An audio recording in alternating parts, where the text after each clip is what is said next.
Welcome into Chatterbox Bearcats. It is the midweek show. I am your host, Nick Niehaus, joined always by Eric Lilly. And get the blinking Bearcat out because Wes Miller has hauled in a class of 2026 recruit. It is Kayden Allen, 6'5" guard out of Long Island Lutheran. Also played at Montverde Academy as a junior. That's why we're going with I called it a midweek show. It's a late week show because we're doing this late in the week because he just committed mere minutes ago, Lily. Kayden Allen, how are we feeling about the big guard? It's not the same as it used to be, is it, Niehaus, with the landing four-star recruits? I feel like we shouldn't be spoiled here, but also, pardon my voice, guys. Got a little rowdy at the live show at Martino's and have not recovered since. Yeah, if you see me Saturday not yelling, just know that I tried earlier in the game. You're on vocal rest. I'll be doing one of these guys.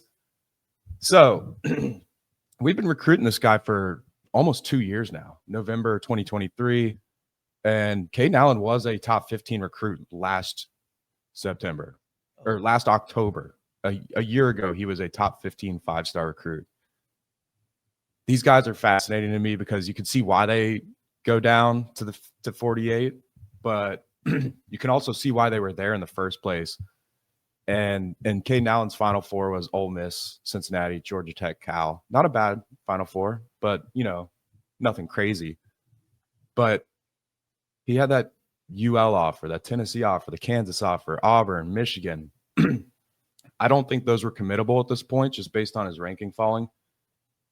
But in terms of why he was a 5-star, I think it has a little excitement about his future. He's just a scorer at all three levels. If you watch those, I'll tweet out a video here in a second, but he scores at all three levels: bucket getter, the mid-range, three-point range, and around the rim. You can really see like his length bothering other guards, other wings.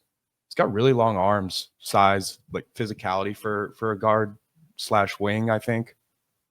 And I think like with how recruiting is now and how the rosters are bigger, this is the type of guy you want to get in here and try to develop back into that, like find his potential. And I don't see any reason why we shouldn't be excited about this guy. Lily, first off, I want to say, come on, man. Like I hyped this guy up to start. And then you're like, you know what? It's not the same as it used to be. This guy's top 50 in the country. Yeah. I get the portal exists, but we haven't been to a NCAA tournament in 4 years. And, oh yeah, I guess it's a good day because Kayden Allen committed, but we watched the tape. We do. I'm obviously kidding. I get what you're saying because it does seem like it's a win now mentality and the transfer portals where you get that. And I'm not sure that Kayden Allen's going to be a guy who comes in here and plays day one. So I get it. But again, looking at the positives, 4-star, top 50 in the country. Like you said, he did hold all those offers. Obviously, the potential's there. He's a big guard. That's the thing that you look at. He's a 6'5" guard. A little bit of an old man's game to him. I think we said the same thing. He's kind of got that slow-mo thing going on. Exactly. We said the same thing with Tyler Betsy, which pour one out. But he's slow. Like, I don't know if that's a bad thing. I guess when you look like as slow as that, but you're still scoring the rock, you look towards the feel that basketball player has. And it feels like he has a good grasp on the game and how to cut to the lane and finish through contact. Obviously, in high school, he can shoot. Now, I will say it looks like he does have, and I've said the same thing about Keyshawn Tillery. It looks like he has a high school shot, like the shot form.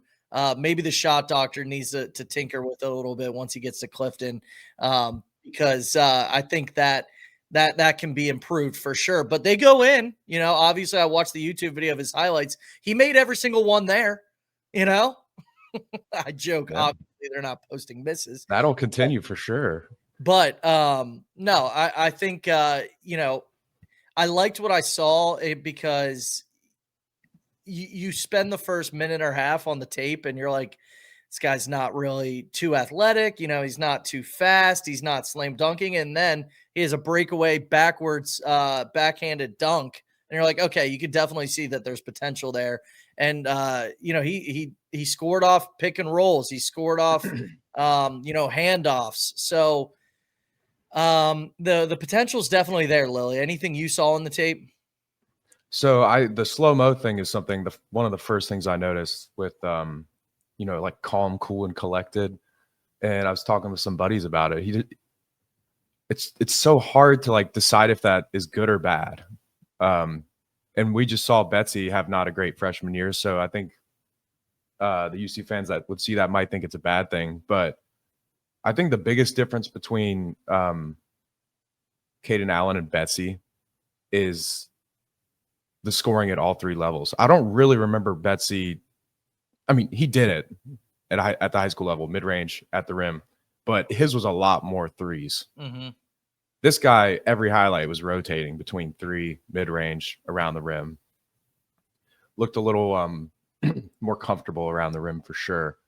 So that'll be something to monitor. And then, like, in terms of day one impact, I'm not going to rule it out yet because there's still a year here till he gets here or till he plays.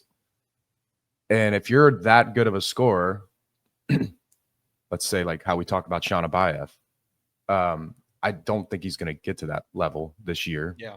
If I had to guess. But if he does continue to get better and better at scoring, and that's his superpower, you can get him on the court some way if you have a good enough defense around him, which is something I think we're going to be talking a lot about this year with this team. You know what I like about Kayden Allen is the fact that he played for Montverde, and the competition that he played against is obviously the best of the best when it comes to high school. We're not talking about a kid, tearing up the Cincinnati Metro, which I know that there's some great, obviously, hoopers local, who did do that. But you see this tape, and he's able to kind of make those slow motion buckets against elite basketball players, and I just think that that's something to look at. I feel like we need to cut out what I just said about the Cincinnati Metro because, like, obviously we're local, and it's like I wasn't dogging it. I just meant I was trying to pick a conference. Obviously, we're GCL guys. I probably should have said the GCL because those games end 30-28. Yeah. Anyway, that's an over right there. Yeah. So no, the total was 44. I didn't mean any slight when it came to that. I just meant this isn't some random high school in the middle of America. These are prep schools that he's playing against. So, and they travel. They're playing like the best of the best around the country. It's a more consistently elite competition than like a Cincinnati school that might play one or two all year. Yeah. So I just want to clarify that. I feel like that could get me in trouble. Anyway, anything else? I mean, looks like a good commit. Obviously, 4 stars. Wes has gotten us to this level. I got to say, like, if Mick Cronin was still our coach and this was 7 years ago, we'd be doing jumping jacks for this guy. Yeah. I think that's one more thing to talk about because I think I started off a little negative. Just a little. I should not ever complain about getting a scorer as a recruit after all the shit we've been through as a Cincinnati fan in the last 20 years. How many fixer-uppers we've taken in here, and then they get here and you're like, this guy's never going to score. You just know right away. Like, he's not going to be able to develop it. His shot looks horrible. He doesn't have confidence. I think it's a good approach to bring in scorers and try to fix the other stuff. Make them play hard if they don't play hard on defense. I don't think you can teach that 3-level scoring if they don't know it already by college. So that's the positive, especially with how our offense has been the last 20 years, is that let's get one of these guys every year, and then it's going to hit. I don't know, maybe 50% of the time. We'll see. Top 50 guys are a pretty good hit rate. Absolutely. All right. Kayden Allen commits to Cincinnati, chooses us over Cal, Georgia Tech, and Ole Miss. Good for Wes Miller and the crew.